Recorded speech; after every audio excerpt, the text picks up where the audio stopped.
In this tutorial, we're going to show you how to change colors without actually making knots. This example here, the blue is actually been cut and redone on top of it, but you actually can't see where I've done that. Maybe a professional probably could figure it out, and the actual color change string change was done right here. So what I'm going to show you is how to change the color without any knots hanging out of your work.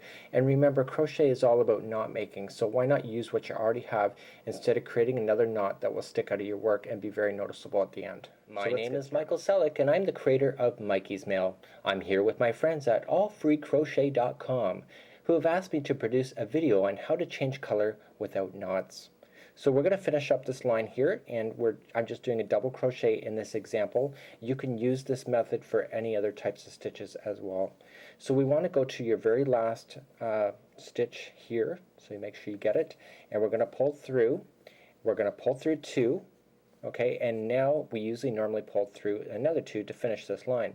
But this is where you're going to grab your secondary color, and you can see there's no knots. It's just like so. And we're just going to slip that over our hook, just like so, and pull it through those 2, just like there. So now what we can do is now we can trim, and this is about 2 inches long. You can be a little bit more liberal and put it longer if you like. Let's pull this blue a little more tighter and trim that about the same length as the pink that we were just working on.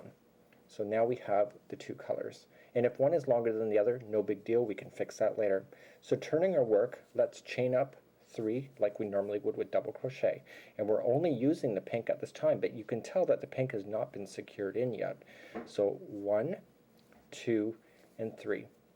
So let's begin to double crochet as normal, so grabbing your string, but this time what we need to do is just push these strings on top of the line, just right on top of so. So when we go to push in our hook into the stitch, it's actually underneath,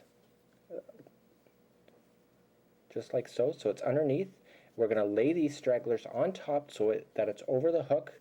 So when we go to pull that material in, it's actually going to grab onto it just right there.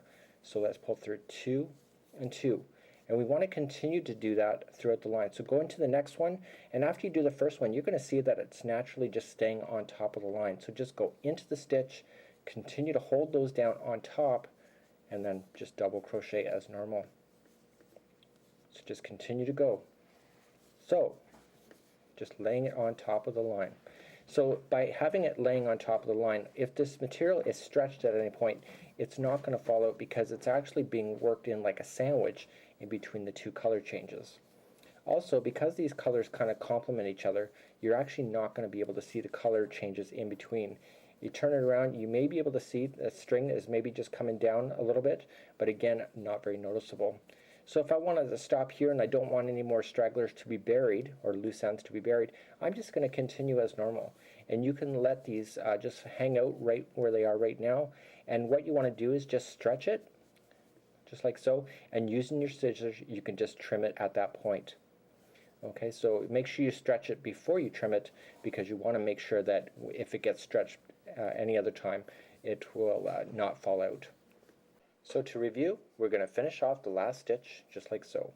Going in, pulling it through, pull through 2, and then hold. We want to keep that on there. Grabbing the blue, and let's loop that blue onto the hook. So you didn't do any knots. And now using the blue, what we're going to do is chain up 3. So at this particular point, you can trim this at the 2 to 3 inch mark if you want to, or you can start just chaining up 3, 1, 2, and 3. And then we can just double crochet our way across, and we want to make sure that the pink and the blue are on top. So we want to make sure that first stitch is established. We're going to lay our blue and the pink on the top of the line, and what we're going to just do is crochet into position. So going to the next stitch, laying it on top, just like so.